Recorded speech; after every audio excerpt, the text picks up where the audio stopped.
In this lesson, we focus on the core ideas behind generative AI that appear in Domain 2 of the AWS Certified AI Practitioner exam.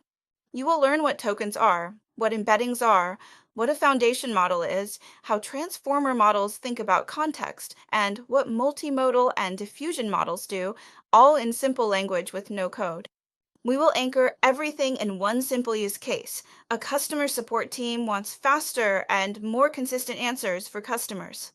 They decide to add a generative AI assistant that can read questions and draft helpful replies. Keep this support copilot in mind as we walk through each concept.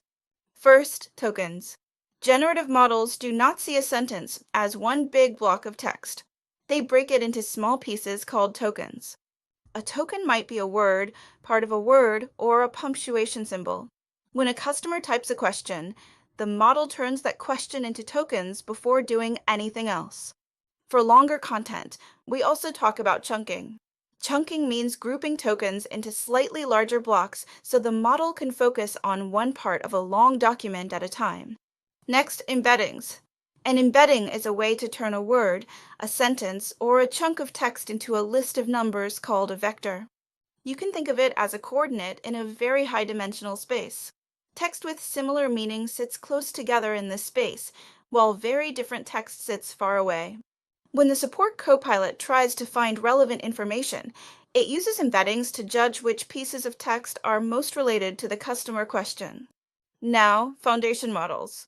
A foundation model is a large model that has been pre-trained on broad data and can be adapted for many tasks. Many modern foundation models for text use a transformer architecture. In simple terms, a transformer looks at a sequence of tokens and learns which tokens need the most attention when predicting the next token.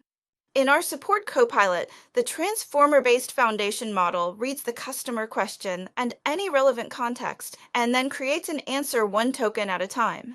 Some foundation models are multimodal. That means they can work with more than one type of input or output, such as text and images together. For the support team, this could mean uploading a screenshot of an error and asking the assistant to explain it. Diffusion models are another kind of generative model, often used for images. They start from noise and gradually move toward a detailed picture that matches a text prompt. For this exam, you do not need the math. You just need to recognize that multimodal and diffusion models power richer generative experiences beyond plain text. Domain 2 also expects you to know the basic lifecycle for foundation models. First, data selection, where large and diverse data is chosen. Second, pre-training, where the model learns general patterns from that data. Third, adaptation, where the model is tuned or configured for a specific use case, such as your support assistant. Fourth, evaluation, where you check quality for your task. Fifth, deployment, where you make the model available through a managed service. Feedback from real usage then loops back into improvements over time. You now have the core mental model for generative AI in Domain 2. Tokens and chunking, embeddings and vectors, foundation models and transformers, multimodal and diffusion models.